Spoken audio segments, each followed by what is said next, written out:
my research, amongst other things, is post-colonial studies and world literature. You've got this very neat idea of Europe and Asia as these crystal clean, clear blocks of almost kind of like self-presence, like it's almost. And I think one of the things I'd like to do straight away is problematize this. Okay, so trying to sort of approach words like Europe and Asia in a spirit of seeing them as ideological constructs. And I suppose it's the, amongst others, the historian J.G.A. Pocock, who, amongst many others, develops this idea of Europe as a northwestern archipelago of Asia. You are the last people today that I need to be telling you this, yeah? I hope, as Spanish, yeah, you more than anyone else know the legacy of the non-European within this idea called Europe. Has a Proto-Semitic root, yeah? It means darkness or descent. And allegedly, so it means darkness or descent. And actually, if that's, again, that's the same in Arabic and Hebrew. So the word Europe in this etymology would actually come from the same etymology as the word Arab. These are two disputed etymologies. The third one's Greek. We could go a little further, yeah? We could look at, for example, the founding father of Western Christianity, who was an African, right? St. Augustine of Hippo. We could push that further still. We could look at all kinds of figures. Dante's Divina Commedia, which, as a Spanish scholar, actually, Asim Palacios, show was indebted to Muslim narratives. And in fact, there's a lot of philology going on, examining the various non-European genealogies of the European Romantic tradition, either through the troubadours, either through various translations of the Arabian Nights, translated into vernacular between like the 8th to 10th centuries, here, amongst other places, yeah, Andalusia, and then circulating in various vernacular versions. There's a whole set of examinations we could, if we had time, we would embark upon, showing how this idea of European literature and the European novel, if you push it, actually bottoms out into a whole set of non-European wellsprings. Yeah? If you look at the contents here, and really I'm only going to talk about half of this book. It ended up, I was looking at 5 periods. 5 periods where you would find substantial Muslim-Christian military alliances.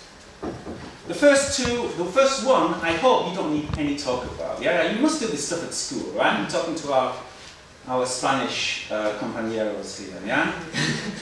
11th century Spain of Alfonso VI.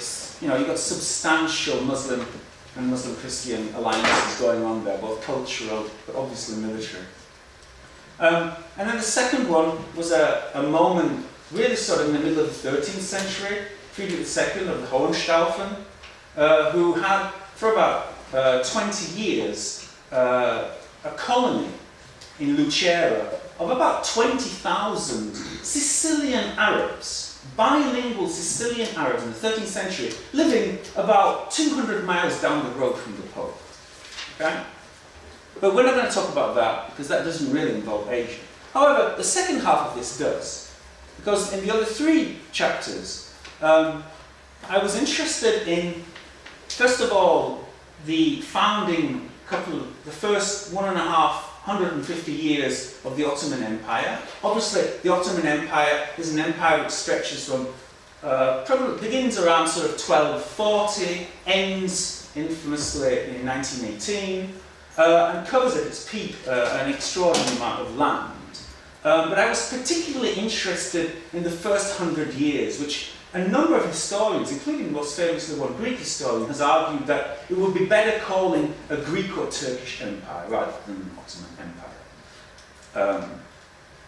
And then I was another aspect that I was interested in, another period here, would basically be 17th century Ottoman Hungary, where again, I was interested in the various ways in which the Ottomans exploited religious differences to get, for example, Protestant-Catholic differences to win Protestants on their side, namely Hungarian Calvinists here.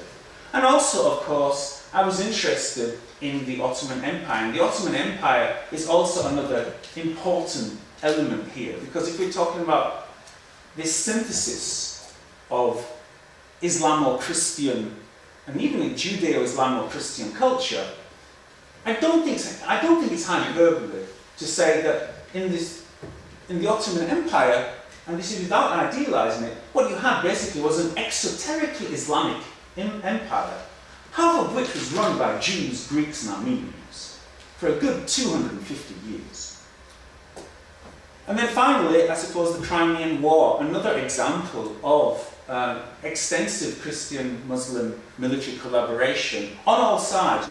I recommend David Crew's excellent book, For Profit and for Tsar, 2009, Harvard University Press, for a really, really interesting history of how both Tsarist Russia and the various Central Asian Khans developed a working relationship. This is a map of a selection of battles in the history of Europe between 1050 and 1850, where Muslim and Christian soldiers could be found on the same side. So what you see here is a sprinkling across different centuries and different countries of battles in which, again, multi-faith, and very, very often, again, both armies on the fields composed of Muslim and Christian soldiers. I think for me the most strangest one was, I mentioned this Italian emperor, Federico II of the Hohenstaufen. He laid siege to a number of cities in Brescia, Mantua and Ravenna. And the idea that in the time of Dante, in the foothills of the Alps, there was 10,000 Sicilian Arabs fighting on behalf of their Christian emperor to another. I mean, that's almost surreal. If you conform to this narrative of a Christian Europe, which doesn't allow any other kind of mixture in it, then it just sounds surreal. Although I'm talking about war, let me for a little moment talk about love. Because intermarriage is an interesting subtext in all of this. The number of Greek and Serbian, I think there's 120 Greek and Serbian princesses married into various Turkish clans between 1200 and 1452. And very often this was done just to protect your city. You gave, in the case of Trebizond, for example, your Christian ruler gave away his Christian daughter and had them married to a Turkish Khan just to save the city. As soon as they had married, they were one of the family and the city was no longer threatened. So many of these were strategic weddings. But here you have an ironmonger's state, an ironmonger's receipt. You can see 4 languages there at the top. What are the 4 languages? Come on, you win a car if you get all 4. What are the 4 languages? What's at the top here? Right? Well, not Arabic really, but yeah, sort of Ottoman Turkish, yeah? But you're quite right, Arabic letters. What's this one? Greek, thank you. What's this one? What language is this? Sorry? Hebrew? No. It's a nice guess, but no. No, Armenian. This is Armenian. And then the bottom one, obviously, well, in this case, it's French. Which many of the Turkish, well, many of the Christian Greeks, Armenians would have spoken as a same language. So you have 4 languages there on an ironmonger's receipt. And then finally, as the final factor here, and I guess this is the most famous one because I'm a socialist, so socialist, and you will allow me to indulge myself for a moment. But class is a really fundamental factor here. Serfs. If you're a Hungarian peasant and you're digging 10 hours, 15 hours a day for your bastard of a prince who beats you every day, and then one day, because the Turks magically appear on the horizon, the prince comes to you and says, "Come, my Christian brother, we must save Christianity against the evil Turk." Yeah. And I'm stressing this in a comedic fashion, but I'm trying to communicate to you that basically one of the reasons the Ottomans sped through the Balkans was because there was tremendous resentment against the Habsburgs and against their own Hungarian aristocracy. All of these issues we need to keep in mind when we talk.